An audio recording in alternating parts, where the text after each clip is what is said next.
Hello bachcho, let's read out first. In the first quadrant of the circle x square plus y square is equals to a square. The surface density varies at each point as x y. Find. So यहाँ पर basically हमें क्या रखा है कि जो एक circle है वो फर्स्ट क्वाड्रेंट में लाई करता है, उसकी सरफेस डेंसिटी वैरी करती है एच एंड एवरी पॉइंट पर in the function of x y. तो हमें फाइंड करना है moment of inertia about the x axis. तो चलिए स्टार्ट करते हैं सोल्यूशन से. But before of it, let's talk about the key concept which we are going to use here for this question. So यदि मैं यहाँ पर बात करूँ मोमेंट ऑफ इनर्शिया की, so उसके लिए हमें सेंट्रॉइड लगने वाला है, राइट. सो हम यहाँ पर यूज करेंगे सेंट्रॉइड का formula which is nothing but is equals to double integration of क्या होता है sigma times of d x d y divided by double integration of sigma times of d x d y. ठीक है ना, जहां पर sigma density होती है. तो वैसी कंसेप्ट का हमें यहाँ पर यूज कर लेना है. तो चलिए फाइनली हम देखते हैं यहाँ से. तो सबसे पहले यदि मैं यहाँ से हम सिंपली क्या करते हैं, सबसे पहले तो इक्वेशन ऑफ सर्कल को लिखते हैं. That is x square plus में y square is equals to a का स्क्वायर होता है. Now if you remember, so mass is nothing but is equals to क्या होता है डेंसिटी इंटू वॉल्यूम, और वॉल्यूम होता है एरिया इंटू लेंथ. सो हम लोग लिख सकते हैं कि डेंसिटी इंटू वॉल्यूम इंटू क्या हो जाएगा एरिया. ठीक है ना. सो अकॉर्डिंग टू दिस यदि मैं y इक्वल्स टू लिखना चाहूँ, so y will be equals to क्या होगा मास इंटू एक्स होगा. और वहीं पर यदि मैं x को लिखना चाहूँ, सो x तो लेंथ है, उसको सिंपली हम a मान सकते हैं. सो फॉर न्यूमरेटर, ठीक है, यहाँ पर हम लिखेंगे फॉर न्यूमरेटर की जो भी टर्म्स है उसके लिए यदि मैं इंटीग्रेशन लगाऊं, so double integration of sigma into x into d x into d y होगा. So this is equals to sigma क्या हो जाएगा बाहर निकल जाएगा, यहाँ पर हो जाएगा इंटीग्रेशन ऑफ एक तो लिमिट हो जाएंगी 0 to a x d x. ठीक है, और जो सेकंड लिमिट होंगी वो 0 टू y के लिए होंगी, that is 0 to m of x dy. ठीक है. सो इसको यदि मैं इंटीग्रेट करता हूं, सो दिस विल बिकम, सो देखिए कभी भी हम y को पहले इंटीग्रेट करते हैं फिर x को. ठीक है ना. सो सिग्मा टाइम्स ऑफ क्या होगा इंटीग्रेशन 0 टू a x, और इसका इंटीग्रेशन क्या हो जाएगा y and in bracket 0 to mx limit dx. So this will be equals to sigma times of integration 0 to a x times of, यहाँ पर क्या हो जाएगा y का सब्स्टिट्यूट करेंगे, सो mx माइनस का 0. ठीक है ना, upper limit minus lower limit. So x into x, x का स्क्वायर, m बाहर निकाल लीजिए. सो ये हो जाएगा m times of sigma 0 to a x का स्क्वायर dx. सो इसको फर्दर हम इंटीग्रेट करते हैं. से यहाँ से कितना निकल के आ जाएगा, this will comes out to be m times of sigma x square का इंटीग्रेशन क्या होता है x cube divided by 3 and the limits will go from 0 to a. ठीक है.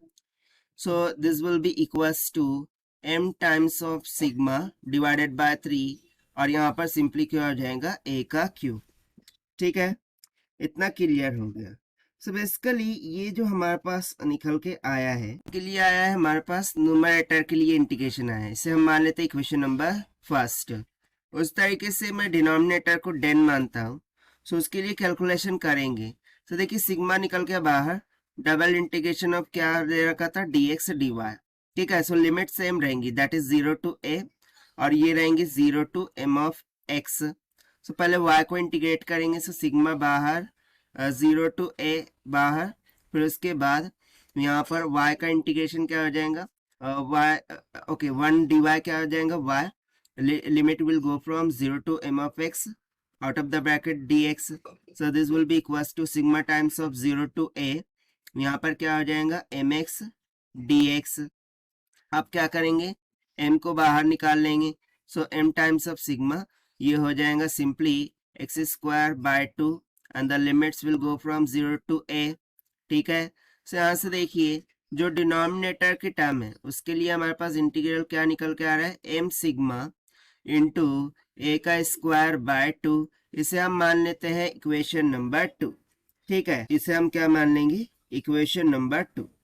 सो जो सेंट्रॉइड है यहाँ से, ठीक है ना, यहाँ से यदि मैं सेंट्रॉइड निकालूं अकॉर्डिंग टू आवर फॉर्मूला जो कि हमने कॉन्सेप्ट में लिख रखा था, सो सेंट्रॉइड इक्वल्स टू क्या होगा, जो भी इक्वेशन 1 है उसे डिवाइड करना होगा इक्वेशन नंबर 2 से।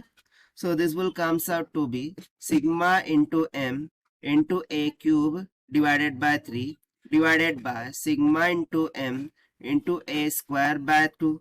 So this will comes out to be 2a divided by 3 के इक्वल, राइट।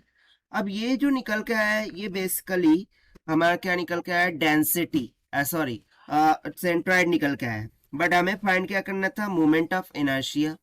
सो जो मोमेंट ऑफ इनर्शिया है, moment of inertia, moment of inertia about y axis, ठीक है, moment of inertia about y axis.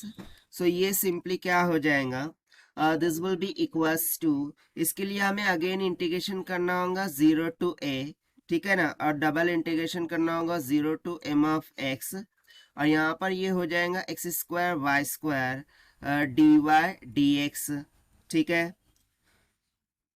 सो इससे हमें क्या पता चलेगा फिर, moment of inertia. So this will be equals to, so ये क्या हो जाएगा, इंटीग्रेशन ऑफ 0 टू a, ठीक है, एक्स स्क्वायर को बाहर निकाल लेते हैं, यहाँ से हो जाएगा इंटीग्रेशन ऑफ y का स्क्वायर का क्या हो जाएगा, y cube by 3, limits will go from 0 to mx, और यहाँ पर हो जाएगा dx। सो फर्दर इसको सिंप्लीफाई करते हैं, सो यहाँ से क्या हो जाएगा, इंटीग्रेशन 0 टू a x का स्क्वायर, ये हो जाएगा mx का क्यूब डिवाइडेड बाय 3, ठीक है ना, और 0 रखेंगे तो 0 इंटू डी एक्स। अब एक्स स्क्वायर को अंदर मल्टीप्लाई कर दीजिए, ठीक।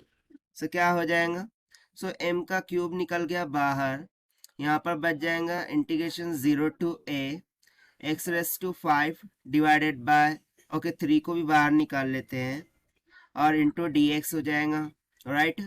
सो this will be equals to m cube divided by 3, ये हो जाएगा x raise to power 6 by 6, and the limits will go from what, that is 0 to a. So यहाँ से after substituting the limits what we will get, that is m cube divided by 3, ठीक है, m cube divided by 3 multiply by, यहाँ पर क्या हो जाएगा a raised to the power 6 divided by 6, so 6 3 is 18। so finally जो moment of inertia है, moment of inertia, ठीक है ना, moment of inertia, this will comes out to be equals to m का cube a raise to power 6 divided by 18 के equal, ठीक है। और ये हो जाएगा हमारा final answer for a question जो कि हमसे पूछा गया था, and this we have found by using the concept of centroid and moment of inertia के फॉर्मूले से। So this is the required solution. I hope you understood well. Best of luck. Thank you.